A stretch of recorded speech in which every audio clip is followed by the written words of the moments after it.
Good afternoon and welcome to another episode of Live 605, except it's live, but it's not 605. That's right, folks. We're still under lockdown here in New South Wales, Australia.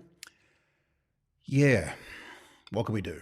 What can we do other than watch live streams and other content on Facebook and YouTube or wherever else you're watching us from? A big cheerio to those of you that are new. And if you are new, just put new below in the comments. Why? Because I like to reach out to people that are new and say hello, a big cheerio, as we say here in Australia, for what promises to be a rather stylish show. Well, I'm promising that. I don't know whether I'll live up to the promise. I hope I will. I hope I will. Anyway, as I said, you can be watching us live on Facebook, either through my own personal profile or through the Stray Whisker Facebook page, as well as the Shave the Man YouTube channel and Stray Whisker TV. Look, we're syndicated across all those platforms. Isn't this exciting? I think it's exciting. Anyway, as I said, we are running these lives now at 3:30. I would love to sit around and wait until 6:05, but my work here is done, other than to say hello to each and every one of you here this afternoon. I've decided that I should keep shipping, keep turning up, and keep fighting the good fight. And by fighting the good fight, I mean turning up and saying hello to all these wonderful people that are following us. Paul Phillips, hello, good afternoon. I am well, Paul. Thank you. Thanks for asking. Well, I'm in one piece. And it's you know, it is what it is. Thurston, hello. Big cheerio from Germany. I'm kind of new. I think I have seen you around before. Anyway, welcome from Germany. It's very, very nice of you to cheerios. I meant elbow cock. It's okay. Thank you for joining us. It's really an honor and a pleasure to have all these new people on and people from all over the world. Hi, Desi. Thanks for joining us. I really appreciate you jumping on the live. But what else is one going to do? As I said, we're in lockdown at the moment. So it's business as usual in terms of the online, but retail and face-to-face with customers, unfortunately, is not happening currently. We've just been announced, actually, that we're going to be in this lockdown for at least another 2 weeks. I don't know what that means for where you are, but it certainly means that it's a big disruption up here in the beautiful Blue Mountains of New South Wales. Anyway, this is one of those things that we just need to, deal with. Speaking of dealing with, like last night, I was watching the local news, and one of the stories that came up was that school children will now be continuing their education online. So we've gone back to the online delivery, online learning. And one thing I was intrigued by was a young student who sat in front of his laptop, ready to participate in this lesson, this distance online lesson that his teacher had put together for him. And he was in his school uniform. So even though this young man was at home, sitting outside. In fact, he was outside under the on the balcony there. He had to get dressed in his school uniform and appear before his colleagues and his teacher in school uniform. I'm wondering what you think of that. I'd be really interested to hear what your thoughts are on that. I have some thoughts on it, and I know some people thought it was a bit silly that a child should have to get into their school uniform. The school uniform, I mean, I know there are schools that don't really insist on or have a very, very strict rule on school uniforms, but this young fellow was in his school uniform. And all he was going to do was sit there and participate in an online session. I'm going to cover online Zoom platforms and streaming platforms in the next live in greater detail. We'll talk about that and how perhaps we can improve the lives, because I've had a number of people ask me The visuals are really, really great. The picture's great and all that. I'm sorry, the subject's not so great. Hey, you just got to live with it, I guess. I have been told that I have a great face for radio. I also have a great face for espresso, so I'm going to have some of that. So we will be talking about Zoom and other streaming services and how you should present yourself on those. But today in particular, we're going to look at, does the clothes maketh the man or the woman? How important is clothing? Does it make any difference? Does what you wear make any difference? Does the fact that today I wasn't going to see any customers in a real sense, I turn up like this? Why would you do it? What's the point? Turn up with your sweatpants, tracksuit pants, a hoodie, baseball cap, you'd be fine. No, not me. Not me, and I'll explain why. I'll have to put forward my case and explain it to you. It's actually quite simple, but we will be talking about that. What you wear is important, and I'm not talking, let's make a distinction here. I'm not talking about fashion. I'm not talking about, fashion runway, catwalk sort of stuff where people, wear these amazing outfits and, parade up and down. I'm talking about pret-a-porter, ready-to-wear fashion is one thing, but I'm talking about how you present yourself on a daily basis, whether it be at work, in your profession, or, when you're out and about with friends. Of course, I don't always look like this when I'm out and about with friends. I'm normally in a bikini. You can't get that out of your mind now, can you? Me in a bikini. Try not to think of an elephant. Not that I'm an elephant, by the way. Anyway, enough of the pachyderms. It's very, very interesting. We will. So I want to hear your thoughts on that. What do you think? We've got a comment here. Hi, Sarah said, I think wearing a uniform is important during classes. Look smart, work smart. Would the parents be happy to have their children taught online face-to-face by teachers in casual wear? Interesting question. Look, I agree with you, Sarah. Thanks for that comment. I think it's very important. If you turn up, if you're there and you turn up, if you're not wearing your school uniform, and this was I think it was a year 11 or a year 12 student, if you're not wearing your school uniform, it all becomes a bit of it's almost like PlayStation, right? Just mucking around. It's very laissez-faire. It's, this might be a lesson. It might not be a lesson. But this kid was ready to go. And it changed his mindset, I believe. Because they asked him, they said, really, a uniform? Really? He said, yeah, quite happy to wear it. That's fine. I know I'm at home. I know I would have been at school now. I'm not. I'm just going to wear my uniform, and then when all of this is over, I'm just going to get back into my casual gear. Let us know what you think. I think it's quite an interesting topic, actually. But again, we're not just going to talk about streaming services and wearing uniforms. I want to talk more generally about how you present yourself and why I believe it's important. A lot of people, since this COVID thing, have had to work from home. And with that, the sort of luxuries of that come that you can just sort of, sit around on the couch and just be you. And that's fine because you're in familiar surroundings. That's where you live.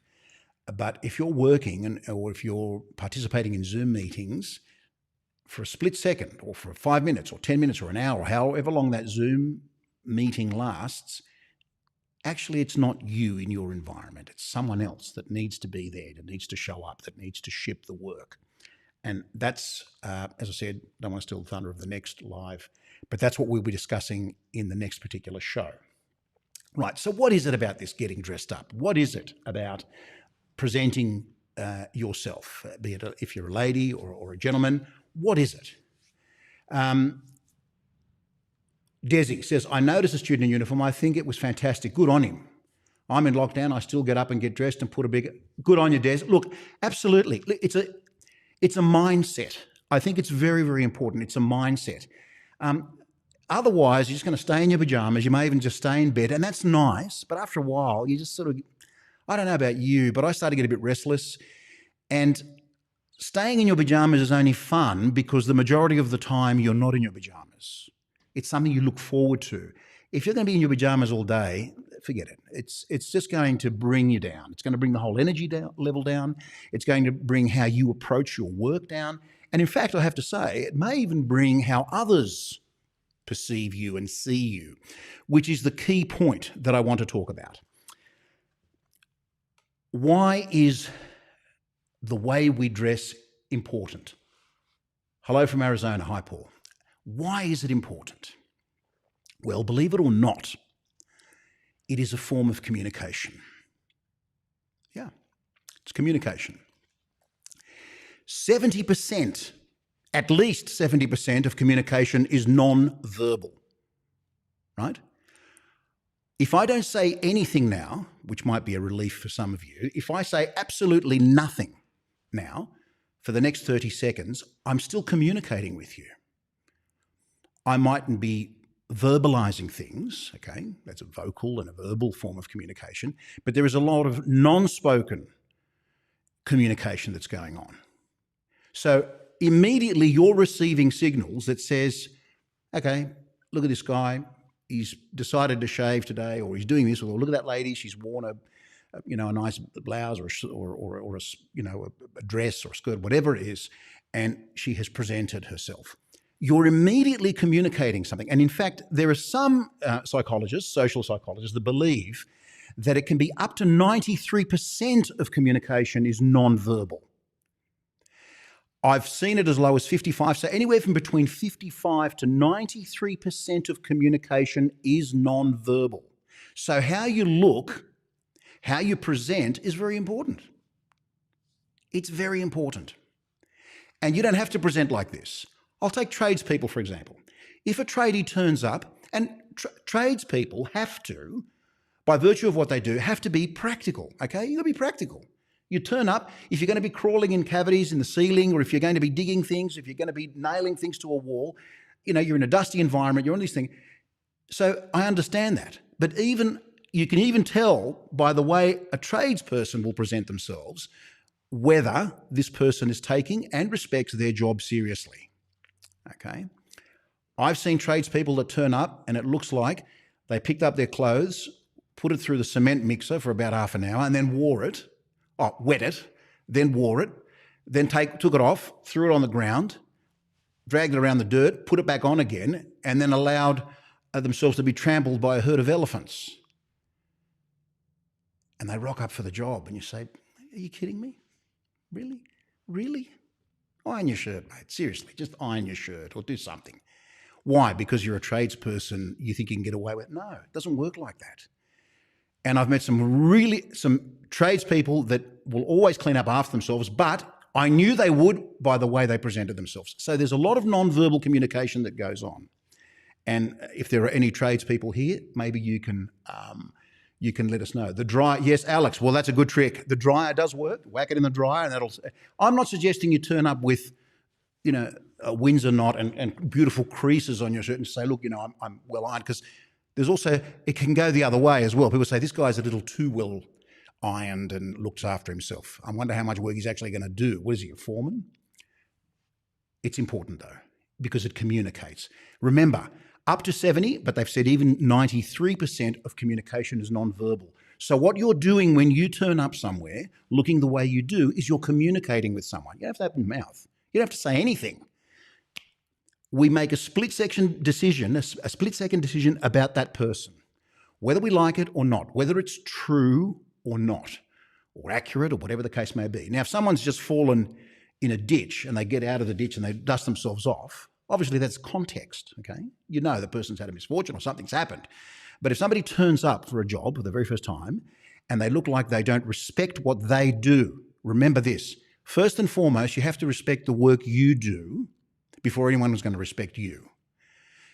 And then you have to respect the client. The client will respect you and you will respect the client or the customer or whoever you want to call it, whoever it is you deal with. And that's very, very important. It's so important because it's communication. People think it's fashion. It's not fashion. Fashion communicates lots of things. Fashion signals a lot of things, but it is a form of non-verbal communication, and you get one shot at it very quickly. You turn up looking like a bum, that's the message. And then you're backpedaling from there to unbum yourself. Is that a word? Unbum. You know what I'm talking about. Stuffy, there's a fine line with a tradie. If he or she is too clean, he might be perceived to be a supervisor, not the actual head. Yes, I agree. But look, I knew a Sparky that had turned up to the job and every day, worked very hard, did the work, put in the hard yards, the hard yakka, as we like to call it. But the guy came in and you could see his clothes smelled like Omo, like very clean. Now, I don't know what he was doing, and he was doing the work, right? So the guy turned up, he just looked the part. And when he said to me, listen, we've got to run a conduit across here from here to here. The first thing I said was, okay, so this guy's putting on the conduit talk now. He's got to, we need some three-phase, we got to do some three-phase power. What was important was that I had faith and trusted him because I knew that he knew what he was doing, because if he didn't, first of all, he wouldn't be showing up every day, because that's what it's about. It's about showing up. It's about communicating. Remember, you don't need to open your mouth. Just looking at someone gives you some picture. Now, is it always accurate? No, it's not always accurate.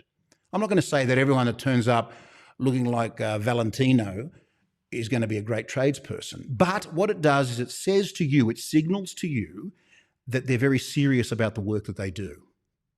And that means a lot. It means a lot in business.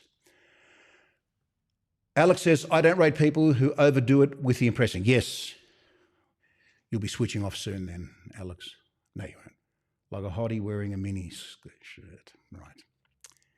Alex, it is early though, isn't it? Can we say things like, we can say things like that. Doesn't matter, even though it's not 6:05. The vehicle is just as important. If there is order in the van, truck, there's more likely to be order in the execution of the task. Yes. I've seen some trucks, and I don't know how they find anything in those trucks. But anyway, look, I don't want to bash tradies. We're not here to bash tradies. Tradies have work to do, and I really appreciate the work that they do. It's very important. But I guess what I'm trying to say is that when someone comes in to give you a quote and they turn up like they don't respect what they do or they're sick of what they do you have much faith in that? You think, oh, okay, does this guy really want to be here? I know he's going to try either overquote and try and price himself out of the work because he doesn't really want it, or he just doesn't care. I don't know. I don't know. Alex is an electrician and he would do it for me for free. I love you, Alex. Thank you very much. And I know that you, I've seen you in your work gear and it's always been impeccable. That's important, okay? It's important. Look, again, I don't want to get stuck into this whole tradesperson thing and all the rest of it. What's really important is that, you kind of consider what you're communicating to the other person, okay? Because you turn up somewhere, before you're given the opportunity to verbalise or to vocalise things, that person's got minutes, seconds, I should say, seconds, and they make up their mind. They say, this bloke, look at him. It's unfortunate, but it happens. Now, what does that mean for you and I? Well, as I said, I get a lot of questions. A lot of people ask me whether... I get a lot of DMs and things. They slide into my DMs. There's a new term. They slide into my DMs and say, "Oh, nice suit, whatever, blah blah blah," all that sort of stuff. Comments about shirts and all that kind of. So I don't really. What do? You just say, "Well, thank you. That's fine." But there was a young man who actually sent me a message, and he said, "Look, could you please do a live and talk about the sorts of things that you think people should have, young men should have. I'm a university graduate. I'm now going to start a job. What do I need? Can you please help me?" And I thought about it. I thought, I sort of wish I had that when I was, when I was venturing out into employment, into the real world. Nobody sits you down and tells you this. And I know there's a lot of people there's a lot of alpha males and things on YouTube, and they can tell, they normally scream at you, do this, do that, use this. Don't use the same towel as you wipe your body on your face, all that sort of stuff. I'm going to take a slightly different tack, and I'm just going to say, and I'm addressing this particular young fellow who reached out to me and say, look, there are a couple of things that if you're in a, doesn't even have to be in a profession. As it turns out, this guy was going into a profession where he obviously felt there was a bit of, it was a situation that he knew he had to present in a certain way. It was a corporation, it was a corporate setting, and he said, "What can you do to help me?" Now, had he come to me and said, "Listen, I'm starting up. I'm an apprentice, and I'm starting up with the motor mechanics down the road," I'd still give him similar advice, not exactly the same things, but I'd just still say, "Listen, when you rock up, what's happening is that you're communicating from the first second you walk in there. Even when you're not there, you're communicating. You're saying things. These are non-verbal things, which are very important." Anyway, back to this young man. So I thought, okay, what would I do? What am I going to tell him? What should I say? What does a young man need? And I've done this with people that have worked in banks and accountants and all sorts of things. It doesn't matter where you are. There are certain things I think that have worked for me. Now, this is not the hard and fast rule. This is not what everyone should go out and do, but this is something that I truly believe in, and I think it's worked for me, so I'm going to share it with you. And I also want you to share with me whether you've had similar experiences. So for a young man, and I'm sorry, ladies, if you had to endure this, although you may have sons or know a young man or may want to pass this information on to them. When it comes to, we'll start with a shirt, okay? My recommendation to young people is, if you're going to go for a shirt, keep away from stripes and checks. They're okay when you're having pizza with the mates or when you're going to the pub or when you could go to the pub. Remember the pub? Remember that place? When you could socialise, you could wear the stripes, you could wear the checks, you could do all that sort of stuff. In a work environment, it's very, very, very hard to carry it off. It may come off as, it doesn't quite work. Look at the jacket the guy's wearing or whatever. So I would stick with very basic, solid colours, all right?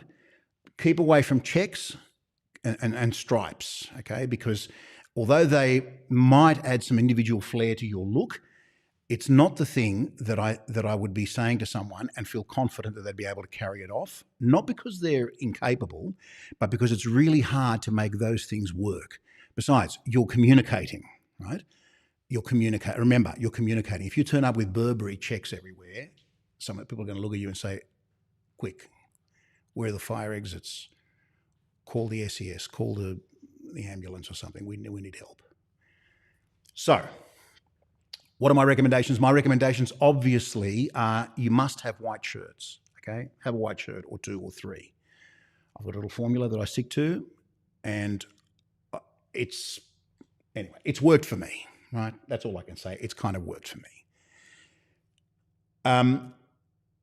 Casual night out. Yeah, look, casual night out, knock yourself out. I think you wear your checks, I've got checks, I've got stripes, but I don't wear them when I'm at work. And there's a reason there. It's too busy. There's too many things happening. I think it's stay plain and it'll just work. I know the plain Jane thing is, okay, got to be. Believe me, it's easier for you to stuff up a check and a stripe than it is to go plain. Hi, Sophia. Yes, agreed. Plain and tailored is a win. Absolutely, every time. You're not going to lose if you go plain and tailored, right? If you go stripes, they're groovy, they're great, they're fantastic. It looks like, you could have been at the Arias last night, rocking going out there on the red carpet and getting photographed in front of a media wall. But let's face it, how many of us can carry that off in a daily environment? These are things to think about. Anyway, so the three things that I would consider, none of my shirts are as checkered as my past. In fact, Tom, I remember you used to buy a lot of shirts. Tom would buy shirts rather than wash them. Oh, look at another shirt. Here's another shirt. You going to wash that shirt? No. Here's a new one. And I won't go into how I know that. Right, so 3 shirts. You get a white coloured shirt, plain as. a light blue, and, hear me out on this, a dusty pink, right? A dusty pink, right? Yes. Now, there is method to my madness. Maybe I should move across to here so you can get a good look at that. Where is it? Right, there, this way, that way, this way, yeah, there it is, right? White, dusty pink, and blue. Now, I have a formula for this, and I know this probably sounds a bit crazy, but if you stick to this formula, you're not going to scare the horses away. People aren't going to think, this guy's some sort of, I don't know, some pompous ass, and it'll just work, right? It'll work. My formula is the ratio of 7 to 2 to 1. What do I mean by that? What do I mean by that? Well, I have more white shirts than I have blue, right? So I'll have 7 white shirts, 2 blue and 1 dusty pink. Now, before you go on and say, oh, are they all the shirts? No, I'm saying it's a ratio, right? So if you don't have as many shirts, this is the ratio. Why? Nothing like a beautiful white crisp shirt. There is nothing that beats it. But don't be trying to wear it 2 and 3 and 4 and 5 days in a row like boys do. Don't do it, right? Firstly, it's you're going to get Grand Canyon grime, and also don't do it, please, right? That's why you have more white shirts, and they're more versatile, right? The blue shirt can be worn with jackets. Again, it's a single color, right? And I intersperse it if need be. Now, remembering this is if you're working amongst people, and this is all very theoretical at the moment because we're all in isolation here in Australia. I know the people are starting to move around the place all over the world, but this means that with the blue shirt, you can intersperse, wear a white, hit it with a blue, white. Now, what on earth is he talking about with this dusty pink? Well, a lot of workplaces have at school we used to call it Mufti Day, right? It was the day that it might be a Friday afternoon, it could be something a little bit more cash, might be something that says, listen, I know you guys think I'm wearing the same white shirt, right? I know you guys think I'm wearing the same white shirt. I'm actually not. I've actually got other shirts too. And there is a trap that we try and fall into, the striped or checkered shirt. This is in a work environment, please. Don't confuse this with going out and going to the movies or going to parties and all that sort of. It's a different thing, right? This is the ratio. It works for me. I like it, and I kind of just now. Have I organised my life like this precisely? No, but it's a guideline. Okay, and I think if you stick to these guidelines, you'll be okay. I just think that it will make your life easy. If you keep the whole thing very simple, it works. Think about all these great idols, these Hollywood stars of yesteryear. Very simple. Shirt, tie, jacket. Shirt, tie, suit. That's it. That was it. All this expression and this need to express oneself is fantastic. I'm all for it. I love it. I love creativity. And I love that, people feel that, it's the thing. It's the thing that one does. That's great. That's great. But you need to keep it simple. You had a Mufti Day every day at school. Alex, it doesn't surprise me. I mean, a lot of schools have Mufti Days. Sophia says, look sharp, navy and white or black and white, crisp, professional. Absolutely. Yep. I want to talk about another colour, and I put this in the description of the video, and that is, I was having a bit of fun. Why do architects wear black? You notice that? There's a lot of architects that sort of love this kind of black or sort of very subdued colour. Now, there's a couple of reasons that have been put out there. They wear black because it kind of looks cool. It's easy. You don't have to think about it. You wear the same black T-shirt or the same black jacket, more or less black. Okay, I know they wear sort of rather subdued tones. Some are greys and all that kind of stuff. It all looks very great. I don't know whether they wear it because it's slimming, but that's one I think. Another one has been that when they're drafting, Traditionally, they would draft with graphite and pencil, and if they were wearing a white shirt, it would just make a mess of it. And then when they had to go on site to visit clients and all that, they looked like they'd been rolling around in a box of crayons or something. So to eliminate all that, we're black. But there's something else going on here. I think it takes a certain amount of confidence to say, look, this is it. I don't want to distract you. Any other colour would be a distraction. If I turned up in a pink shirt as an architect, people would say, sit down. It's all right. We'll talk later. I'll call you. We'll call you. Right? Why? Because because going to this thing of communicating, you're communicating to people that you're going to put your creativity into it, which of course the architect does. That's why you hire them. But what the architect is signaling to you is, look, I'm confident enough and moody enough and sophisticated enough to be able to design something which is absolutely amazing, and you need to trust the process. Now, if I turned up in a Hawaiian shirt and said you need to trust the process, you'd be thinking, okay, maybe it'll be okay, probably is, unless you've got an amazing reputation. Have a look it up, Google it.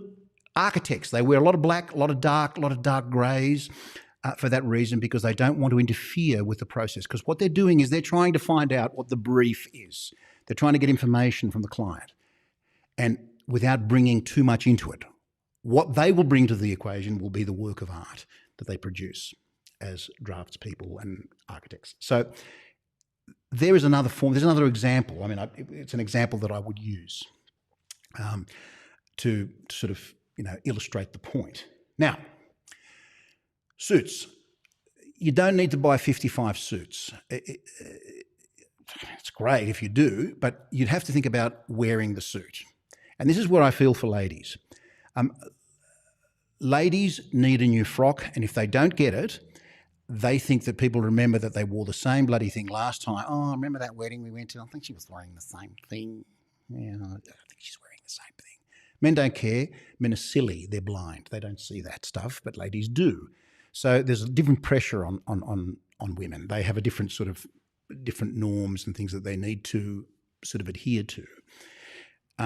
But men can get away with, as I believe Carl Stefanovic, who's a newsreader and TV personality here, wore a blue suit for a year, a whole year, didn't change it. No one said anything. All his hosts had to go through wardrobe after wardrobe after wardrobe after wardrobe.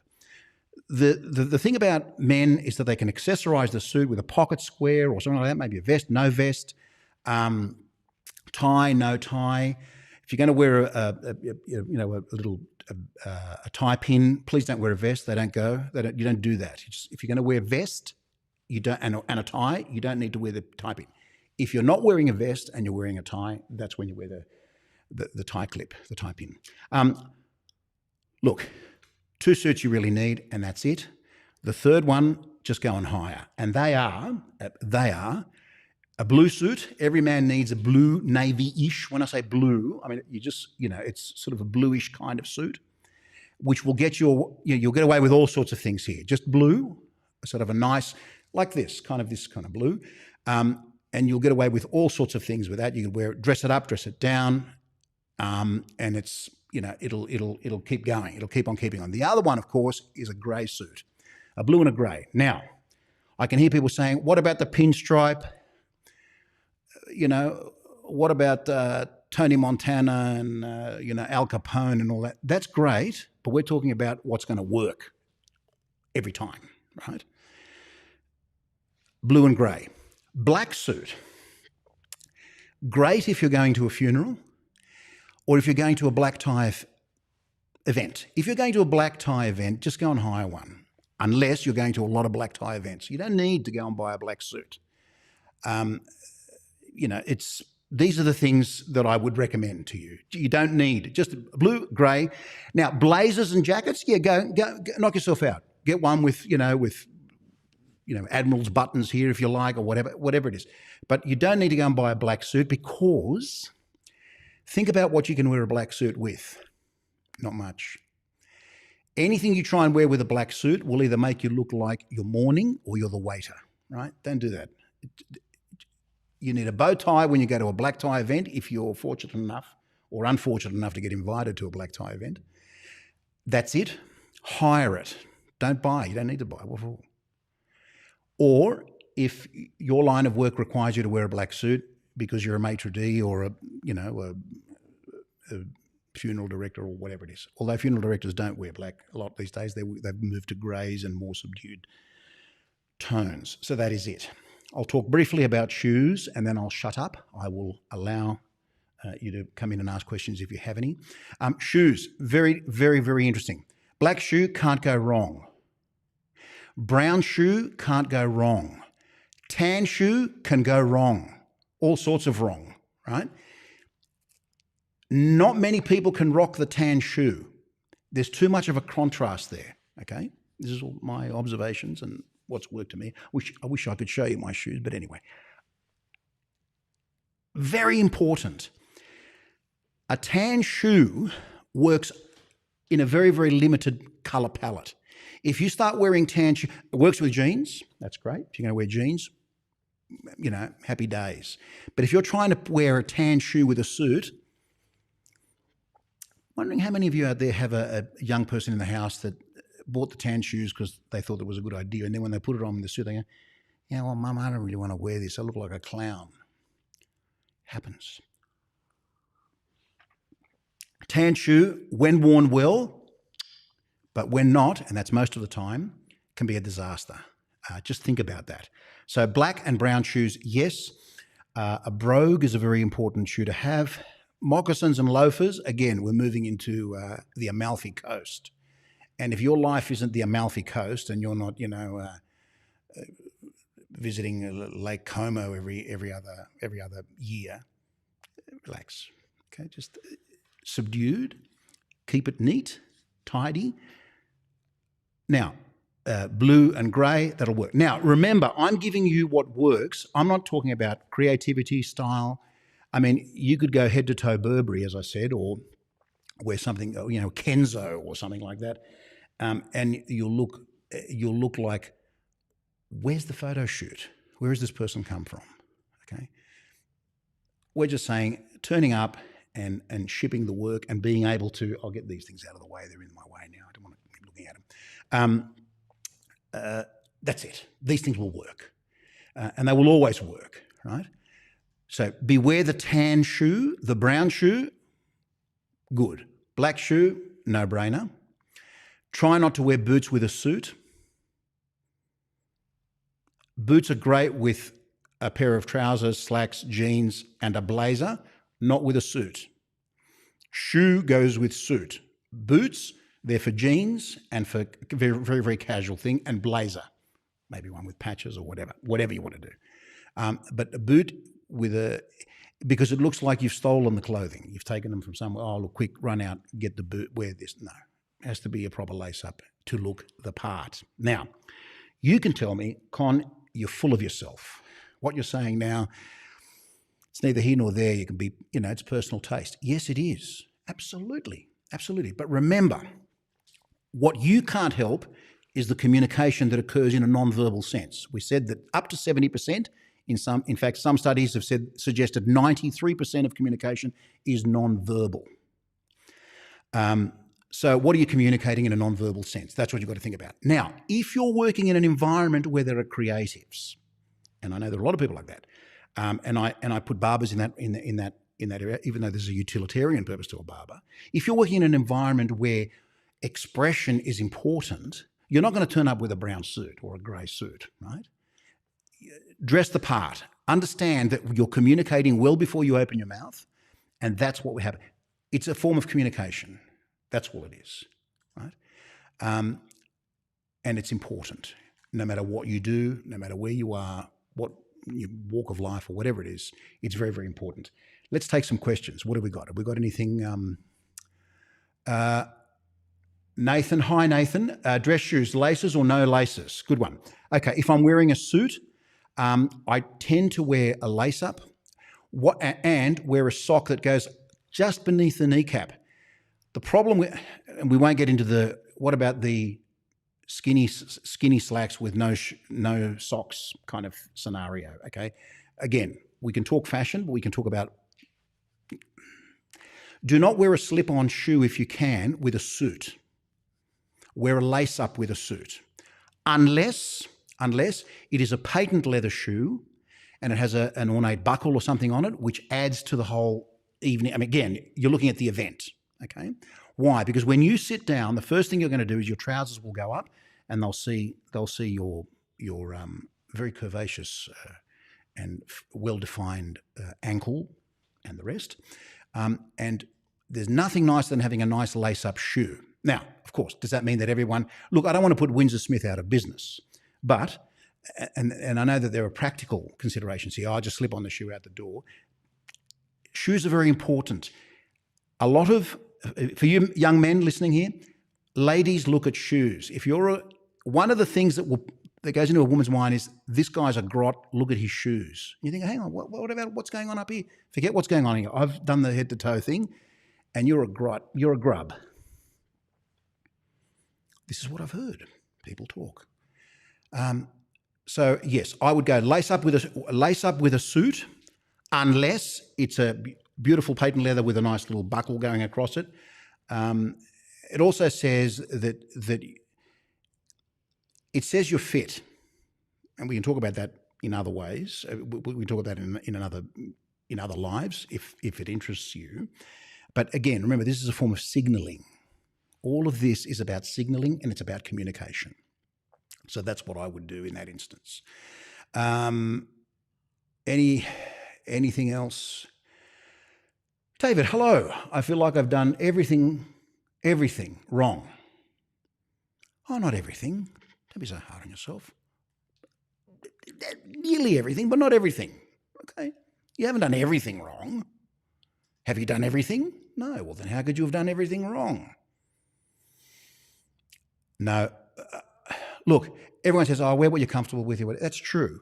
Absolutely. Wear what you're comfortable with. Wear what works for you. But there are some things that you need to consider. You think he'd wear a tie. What kind of ship is this man? That's right. Yes. I love these references, these literary references. Who else have we got here? Desi, first impression is always important to me, and presentation is but that's true. Presentation is very important, particularly if you're in business, particularly if you're dealing with people on a daily basis, because what you're doing is you're signaling how much you respect where you are. You can't expect others to respect you and your business if you don't respect yourself. How do you respect yourself? Just a little bit of time. I'm not saying go out and spend thousands and thousands of dollars on a wardrobe. You don't need to do that, okay? Just be mindful that these things do matter and people do notice. That's all. That's all I can say. Less is more helps with eliminating decision fatigue. Absolutely. And I would suspect that might be why architects also enjoy wearing black, why they do that. It's certainly one of the things. I mean, uniforms. We started talking about uniforms in the beginning of the live, and that immediately takes away. So it adds cohesion. You're part of the same group. It takes away the decision-making process. You don't need to decide what to wear. You're all wearing a uniform and all that. But there are people that wear uniforms, and there are people that wear uniforms. I've seen people wear the same uniform, and one wears it well, and the other one just wears it. Who do we have here? Hello from a Greek in the UK. Yasu, you're coming. Used to watch your videos years ago, and I'm so glad you're back, and especially with the live shows. Thank you very, very much. I really appreciate that. Limpa33. Don't know who you are, but I really appreciate that. Look, I've tried and change things up a little bit. I know we're talking about shaving and all that sort of stuff, but I want to talk about other things as well. I also think that all these things tie in with mental health. Yeah, they tie in with mental health because it's all about how you feel about yourself and how you present. And that's very, very important, particularly in these very, very challenging times. Do we have any other? My pleasure, Nathan. I don't know. I mean, you're a musician. You're part of a group of musicians that presents, and you mainly stand from memory, but you also sit down quite a bit. So yeah, they're the things that they are the things that I would consider. Please, please, please, please clean your shoes. Make sure you polish them and do all that sort of stuff. This is pathological with me. I can't have scuffed shoes. I don't know what it is. It's just something.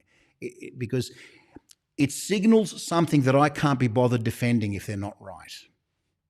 It signals something that I can't be bothered getting into a conversation about and defending when the shoes look like I've had them in a up a cow's bum or something. Anyway, 2/3 of your life is spent in shoes, or for the most part. Do not skimp on them. Yes. Also, do not skimp on a good bed.